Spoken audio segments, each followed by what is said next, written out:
નમસ્કાર. દિવસભરના તાજા સમાચારોમાં તમારું સ્વાગત છે. તમારી સાથે હું છું પિનલગીરી ગોસ્વામી. સમાચારો વિસ્તારથી જાણીએ એ પહેલા મહત્વના સમાચારો ઉપર એક નજર. મિત્રો, આજની વિડીયોમાં વાત થશે ઉત્તરાયણમાં પોલીસ ધાબા પરથી રાખશે બાજ નજર. તહેવારો ટાણે ખાદ્ય તેલના ભાવમાં થયો છે વધારો. દાહોદમાં સ્પેશિયલ 26નો પ્લાન ફેલ. આ જિલ્લામાં વરસાદની આગાહી. કેનેડાના પીએમ પદની રેસમાંથી અનિતા આનંદ બહાર. ટેન્શન વધ્યો, લોસ એન્જલસમાં આગનો ફેલાવો વધવાની ભીતિ. દ્વારકામાં બીજા દિવસે પણ હટી રહ્યું છે દબાણ. MS યુનિવર્સિટીના પ્રોફેસરની ધરપકડ. બેરોજગાર યુવાનોને દર મહિને 8,500 રૂપિયા મળશે.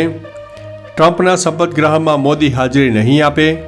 ઉત્તરાયણમાં એર બલૂન ઉડાવશો તો થશે જેલ. અને અમદાવાદ ફ્લાયર શોનો ટિકિટ કાંડનો મુખ્ય આરોપી ઝડપાયો છે. હવે મિત્રો સમાચારો વિસ્તારથી. અમદાવાદ ફ્લાવર શોની નકલી ટિકિટ વેચવાના કેસ મામલે રિવરફ્રન્ટ વેસ્ટ પોલીસે એક આરોપીની ધરપકડ કરી છે. B ડિવિઝન SPએ નિવેદન આપ્યું હતું કે આ સમગ્ર મામલે શાહપુરના આશિષ ભાવસા નામના શખ્સની ધરપકડ કરવામાં આવી છે. નાગરિકોને તકલીફ ન પડે તે માટે AMC દ્વારા 5 લાખ ટિકિટ છાપવામાં આવી હતી. તેમાં 18 ક્રિએશનને કામ આપવામાં આવ્યું હતું. મિત્રો, અન્ય મહત્વના સમાચારની વાત કરીએ તો ઉત્તરાયણમાં એર બલૂન ઉડાવશો તો થશે જેલ. ઉત્તરાયણના પર્વ નિમિત્તે બોટાદ જિલ્લામાં ધાતુ આધારિત માંજા, પ્લાસ્ટિક એર બલૂન અને ઓડીથી મેગ્નેટિક ટેપના વેચાણ અને ઉપયોગ ઉપર હંગામી પ્રતિબંધ ફરમાવતું જાહેરનામું પ્રસિદ્ધ કરવામાં આવ્યું છે. આ હુકમનો ભંગ કરનાર વ્યક્તિ ભારતીય ન્યાય સંહિતાની કલમ 223 મુજબ શિક્ષાને પાત્ર થશે. જાહેરનામાના અમલ તથા તેના ભંગ બદલ પગલાં લેવા પોલીસ અધિકારીઓને અધિકૃત કરવામાં આવે છે. મિત્રો, અન્ય મહત્વના સમાચારની વાત કરીએ તો ટ્રમ્પના શપથ ગ્રહણમાં મોદી હાજરી નહીં આપે. અમેરિકાના નવા ચૂંટાયેલા રાષ્ટ્રપતિ ડોનાલ્ડ ટ્રમ્પના શપથ ગ્રહણ આયોજિત સમિતિએ આ માટે ભારતને આમંત્રણ મોકલ્યું છે. વિદેશ મંત્રાલયે X ઉપર આ માહિતી પોસ્ટ કરી. ટ્રમ્પે ચીનના રાષ્ટ્રપતિ શી જિનપિંગ સહિત અનેક વૈશ્વિક નેતાઓને તેમના શપથ ગ્રહણ સમારોહમાં હાજરી આપવા આમંત્રણ આપ્યું છે કે જો કે આ ભારત તરફથી વડાપ્રધાન મોદીની જગ્યાએ વિદેશ મંત્રીની હાજરી રાજકીય વર્તુળોમાં ચર્ચાનો વિષય બન્યો છે.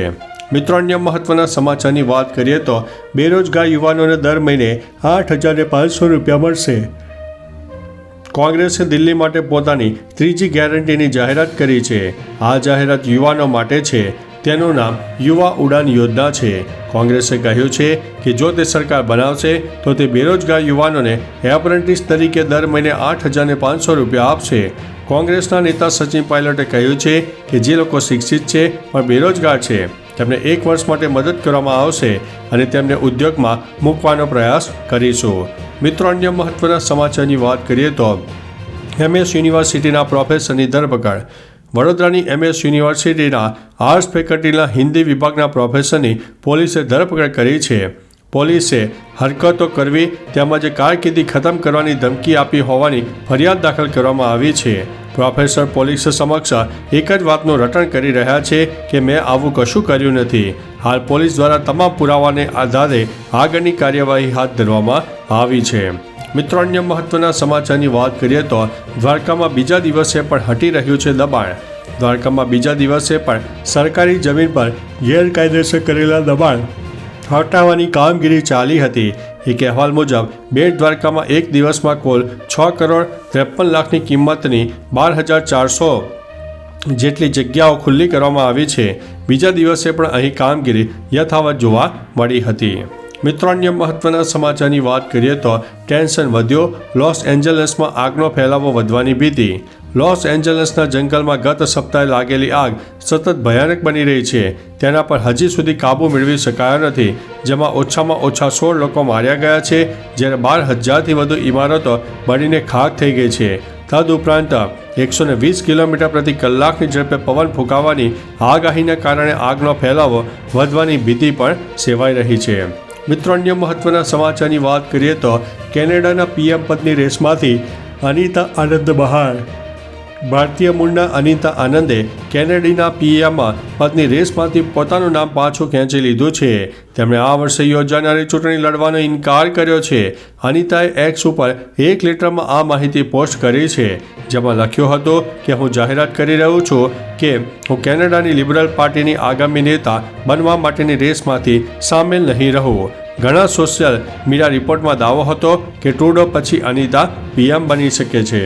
મિત્રો, અન્ય મહત્વના સમાચારની વાત કરીએ તો આ જિલ્લાઓમાં વરસાદની આગાહી. હવામાન વિભાગ દ્વારા 24 કલાક ઉત્તર ગુજરાતના જિલ્લાઓમાં છૂટોછવાયો વરસાદ પડવાની શક્યતા છે, જેમાં ઉત્તર ગુજરાતના બનાસકાંઠા, સાબરકાંઠા અને અરવલ્લી જિલ્લામાં આગામી 24 કલાક છૂટાછવાયા હળવા વરસાદની શક્યતાઓ રહેલી છે. એટલે કે ઉત્તરાયણ પહેલા માવઠાથી રાજ્યના કેટલાક શહેરો ભીંજાઈ શકે છે. મિત્રો, અન્ય મહત્વના સમાચારની વાત કરીએ તો દાહોદમાં સ્પેશિયલ 26નો પ્લાન ફેલ. દાહોદ જિલ્લાના ફતેપુરા તાલુકાના સુખસરમાં નકલી આઈટી અધિકારી બનીને દરોડા પાડવા આવેલી ગેંગનો પર્દાફાશ થયો છે. 6 અલગ અલગ વ્યવસાય સાથે જોડાયેલા શખ્સોએ વડોદરાના જીએસટી ઇન્સ્પેક્ટર સાથે મળીને સુખસરમાં આવેલા કાપડ તેમજ ધીરસારનો ધંધા કરતા વેપારીને ત્યાં સ્પેશિયલ 26 મુજબ દરોડા પાડીને 25 લાખ રૂપિયાની માગ કરી હતી. જોકે પતાવટ માટે ફરીથી 2 લાખ રૂપિયા પડાવવાના હતા. મિત્રો, અન્ય મહત્વના સમાચારની વાત કરીએ તો તહેવાર ટાણે ખાદ્ય તેલના ભાવમાં વધારો. તહેવારો નજીક આવી રહ્યા છે, તેવામાં તેલના ભાવમાં વધારો થતાં ગૃહિણીઓનું બજેટ ખોરવાયું છે. કપાસિયા અને પામોલીન તેલના ભાવમાં 30 રૂપિયાનો વધારો થયો છે. ઉલ્લેખનીય છે કે છેલ્લા 2 દિવસમાં 30 રૂપિયાનો ભાવ વધારો થયો છે. આ ભાવ વધારા સાથે કપાસિયા તેલનો ડબ્બાનો ભાવ 2200 રૂપિયાએ પહોંચી ગયો છે, જ્યારે પામોલીનનો ડબ્બો 2190ની સપાટીએ પહોંચ્યો છે. મિત્રો, અન્ય મહત્વના સમાચારની વાત કરીએ તો ઉત્તરાયણમાં પોલીસ ધાબા પરથી જ રાખશે બાજ નજર. ઉત્તરાયણના તહેવારને માત્ર એક દિવસ બાકી છે, ત્યારે સુરતના પ્રખ્યાત પતંગ બજાર ડબગરવાડ ચોરી અને લૂંટની ઘટના અટકાવવા પોલીસ દ્વારા વિશેષ આયોજન કરવામાં આવ્યું છે. બંને બાજુ બેરિકેડિંગ કરીને શંકાસ્પદ અને ગુનેગારો ઉપર નજર રાખવા ધાબા પોઈન્ટ તૈયાર કરાયા છે. આ સાથે જ ભીડભાડવાળા વિસ્તારમાં સિવિલ ડ્રેસમાં પણ પોલીસના જવાનો તૈનાત રહેશે. પોલીસની સી ટીમ દ્વારા સતત પેટ્રોલિંગ કરવામાં આવશે. તો ચાલો મિત્રો, ફરીથી દેશ અને દુનિયાના સુપરફાસ્ટ સમાચાર લઈને મળતા રહીશો. ત્યાં સુધી અમને રજા આપશો. નમસ્તે.